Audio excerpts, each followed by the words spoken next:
회복세를 타던 부동산 시장이 다시 조정 국면에 들어서는 것으로 나타났습니다. 올해 여름부터 이어진 집값 상승세가 둔화하는 가운데 거래가 줄고 매물도 쌓여가고 있기 때문입니다. 한국부동산원의 11월 주간 아파트 가격 동향에 따르면 지난주 전국 아파트값은 전주 대비 0.03% 올랐습니다. 지난 7월 이후 17주째 상승세가 이어졌지만 상승폭은 3주 연속 줄었습니다. 서울의 경우 0.07%에서 0.05%로 상승폭이 감소했고 강남구는 29주 만에 상승세를 멈추고 보합 전환했습니다. 아파트 거래량도 눈에 띄게 줄고 있습니다. 서울부동산정보광장 집계 결과 서울 아파트 거래량은 지난 8월 3,860건에서 9월 3,367건으로 줄었고 10월에는 1,845건으로 급감했습니다.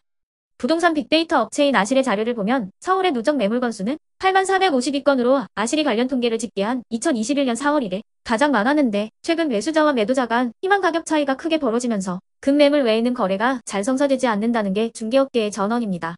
또한 국토교통부의 실거래가 공개 시스템에 따르면 서울 강남구 도곡동의 도곡상용예가의 전용 107제곱미터는 이번 달 들어 14억 원에 중개 거래됐습니다. 같은 크기 아파트는 지난 4월 19억 5천만 원에 거래됐다가 지난 8월에 22억 원에 거래되며 반등했는데 불과 석 달 만에 8억 원이나 급락하는 거래가 이루어진 겁니다. 부동산 업계에선 정상적인 거래가 아니라 특수관계인 사이에 거래의 가능성이 있다고 보고 있지만 아파트 값이 전체적으로 하락하고 있는 것은 부정할 수 없다는 반응이 나오고 있습니다.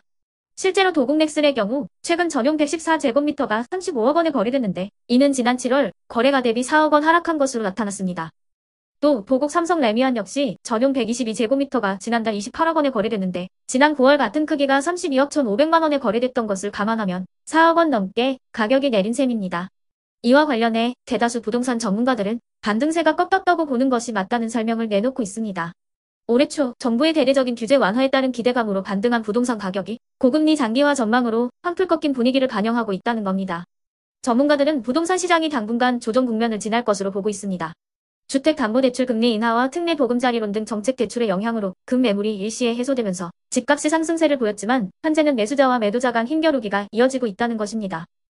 자, 그러면 지금부터 잠시만 주목해 주시기 바랍니다. 제가 구독자분들을 위해서 깜짝 선물을 하나 준비했는데요. 제가 항상 여러분들께 뭐라고 말씀을 드렸나요? 뉴스만 평소에 잘 챙겨보셔도 돈이 된다. 돈을 벌 수 있다라고 말씀을 드렸는데요. 자, 여러분들 여기 보이시는 이스라엘과 하마스 전쟁 같은 뉴스를 보게 되면 여러분들은 어떤 생각이 드세요? 그냥 뉴스만 보고 끝내는지 아니면 이 뉴스를 어떻게 이용할 수 있는지 이 부분을 고민하고 계시는지를 되물어보고 싶습니다. 자, 그 이유가 뭐냐면 제가 지난 8월에 여러분들께 뭐라고 말씀을 드렸었죠? 지금은 로봇 사업에 관심을 가져야 한다. 뉴스만 보고 그냥 넘기지 마시고 투자 쪽으로 생각을 한번 해보셔야 한다 라고 말씀을 드렸습니다. 그리고 나서 이런 썸네일들을 뉴스를 통해서 많이 보셨을 텐데요. 이런 로봇 산업이 이슈가 됐을 때 부자들은 어떻게 생각한다? 로봇 관련주는 뭐가 있는지, 어떤 종목이 가장 좋은지, 어디에 투자해야 돈이 몰리는지를 자연스럽게 생각한다고 제가 말씀을 드렸죠. 그 이유가 뭐냐면 부자들이 봤을 때는 이슈가 곧 돈으로 이어지고 그 이슈가 나에게 돈을 벌어준다는 경험적 확신이 있기 때문에 부자들은 항상 이런 사회적 이슈를 관심 있게 챙겨본다. 이렇게 제가 말씀을 드렸는데요. 이번에도 마찬가지입니다. 제가 지난번에 시청자분들과 함께하는 주식으로 수익 내기 이벤트를 진행했었는데요. 당연히 100% 무료로 진행을 했고 자, 여기 보시면 아시겠지만 제가 지난번에도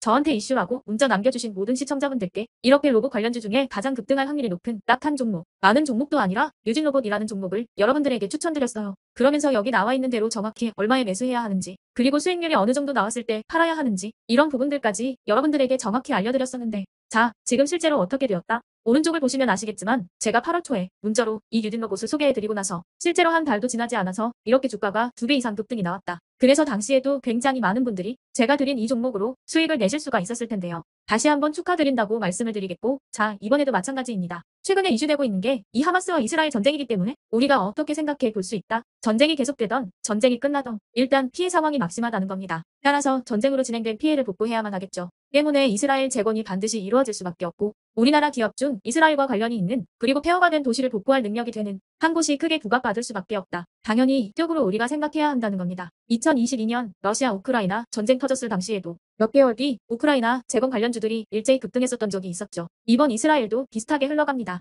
자, 그렇기 때문에 제가 이번에도 뭘 보내드리냐면요. 지난번과 똑같이 이슈라고 저에게 문자를 보내주시면 제가 이스라엘 재건 관련주 중에 앞으로 대장주 역할을 하면서 주가가 가장 크게 급등할 한 종목을 구독자분들에게 문자로 종목명과 사고파는 시점을 모두 알려드릴 거예요. 그래서 여러분들이 주식으로 돈 버는 연습을 한번 해보시라 이렇게 말씀을 드리고 혹시라도 나는 주식을 하지 않는다 하시는 분들은 주변에 주식하시는 분들에게 추천을 해주셔도 되고, 아니면 연세가 있으셔서 투자가 어려우신 분들은 이 종목을 가지고 자녀분들에게 한번 사봐라. 이걸로 한번 수익을 내봐라. 이렇게 조언을 해주실 수도 있는 거겠죠. 그래서 지금 이 영상을 보시는 시청자분들 중에 나도 이번 종목이 좀 궁금하다 하시는 분들은 누구나 상관없이, 그리고 어느 시간대나 상관없이 부담 없이 이렇게 제 번호를 항상 남겨놓고 있습니다. 제 전화번호 010-8109-2058번으로 저에게 이런 식으로 지난번처럼 이슈 라고만 문자 보내주시면 제가 이번에도 똑같이 무료 급등주 문자를 보내드리겠습니다. 이해되시죠? 그래서 제 번호 010-8109-2058에 이슈라고 문자 보내주시면 여러분들이 직접 이슈를 통해서 돈 버는 연습을 해보실 수가 있는 거고, 제가 돈을 받는 것도 아니고 투자를 대신해 드리는 것도 아니니까 부담 없이 신청해주시면 되는 겁니다. 그리고 수익이 나면 저는 다른 것은 바라지 않습니다.